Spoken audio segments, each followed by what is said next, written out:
Hello, and this is my presentation for Brian A. Iwata, his contributions to functional analysis and interventions of problem behaviors.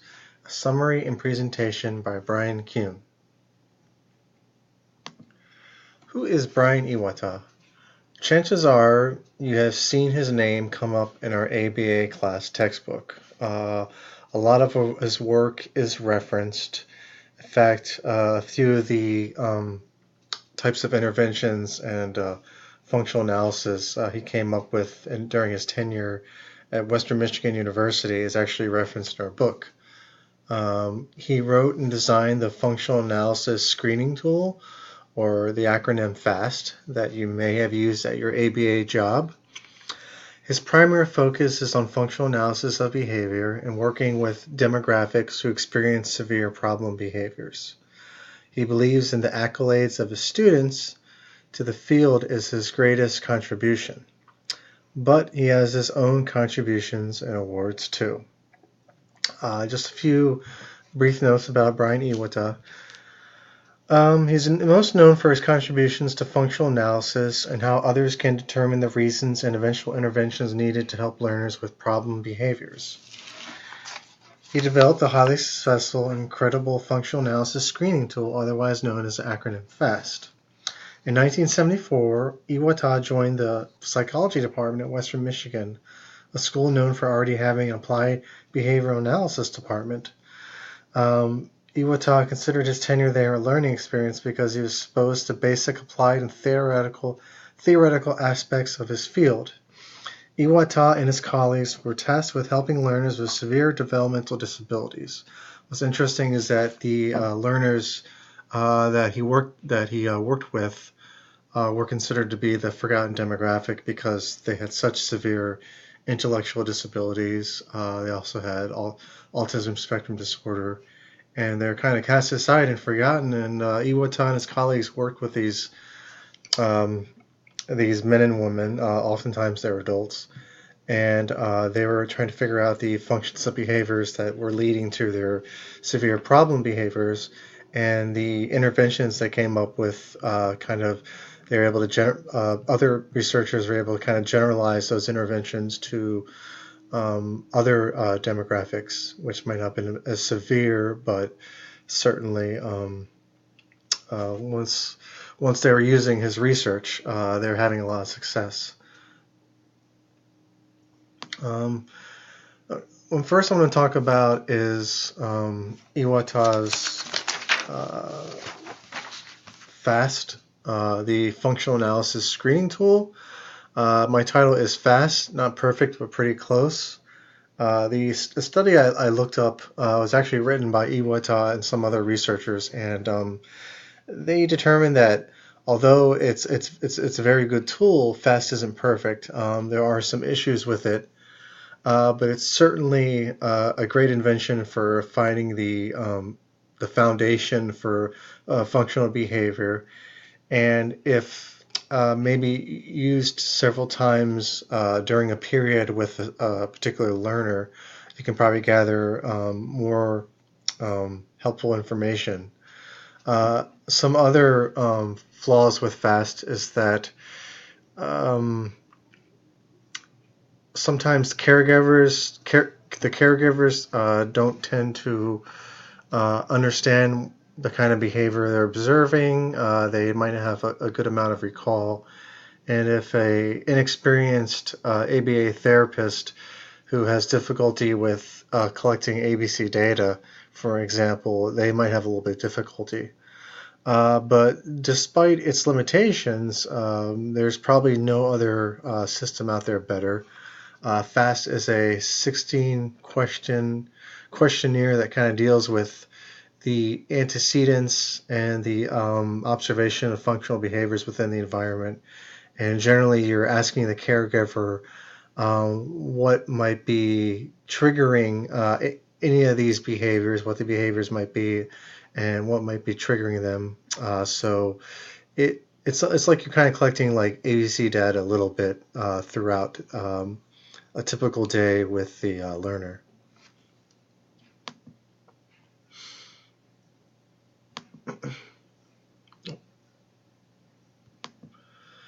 Iwata's work with problem behaviors and what it means to today's therapists. A couple other the studies that I looked into. The reason I picked the studies I did was because they kind of relate to some of the issues I have with my clients. Like one of the studies was discussed uh, consequent versus antecedent behavior for predicting problem behaviors. What's better? Is it better to look at the motivating operations in the beginning, the environment itself, or is a better predictor for behavior the consequence or response that immediately follows the behavior? Because you can certainly keep a behavior going with how you respond to that behavior. And in the study, they learned that Iwata and his colleagues learned that antecedents were no better at predicting problem behaviors than were um, the consequence and consequent and response to behavior. Another word for that, actually, I have it here. It's actually called functional analysis. When you're you're studying the consequence to the behavior rather than the antecedent itself. Oftentimes with my clients, I will do weighting exercises where I have them wait for attention or wait for a particular preferred item. And I also have them wait while I'm talking to others, which brings me up to this one study where Iwata and his researchers they came up with the was a better precursor to seeing the function of a behavior, problem behavior. Was it single attention or divided attention? And single attention would be the person taking the data would maybe have a magazine or something and deliberately ignore the learner, and then occasionally, based on the learner's responses or behaviors, then they might tell them like a one-word prompt or something to, like a one-sentence prompt to address the behavior. And then the divided attention was where the therapist spoke to somebody else in the environment while the learner was there and didn't pay attention to them. So they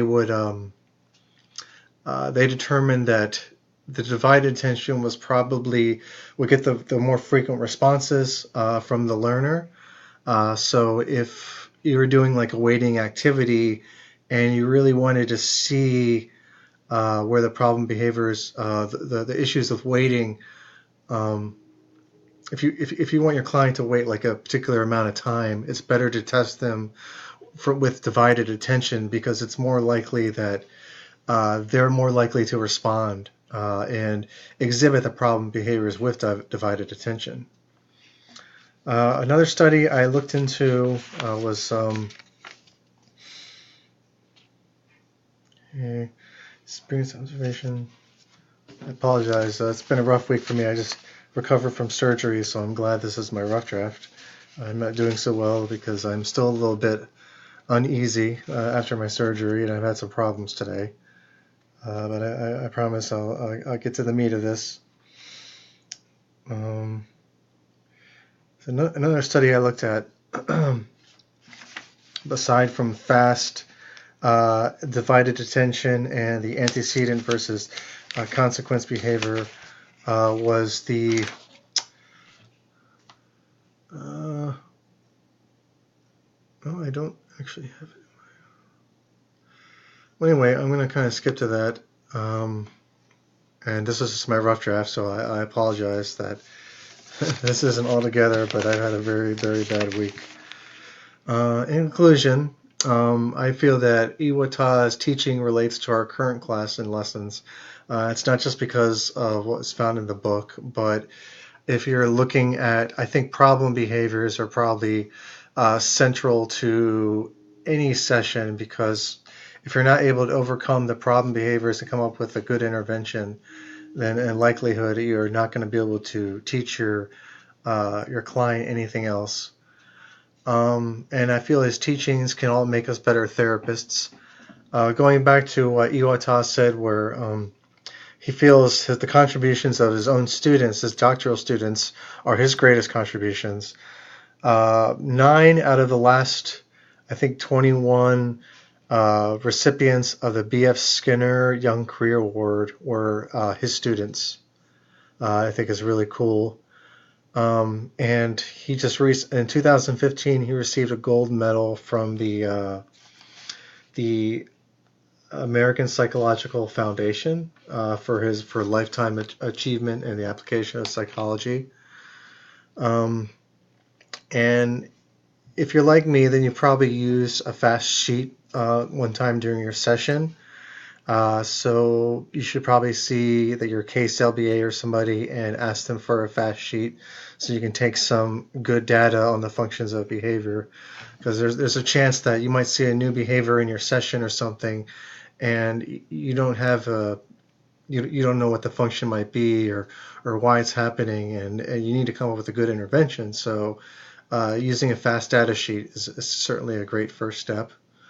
So I hope to use a lot of the stuff I've learned from Iwata in my future sessions. I apologize for having a little bit of issue with this. I had to kind of rush through this week, but thank you very much, and I intend to have a much better presentation for my final project, I assure you. Thank you. Bye.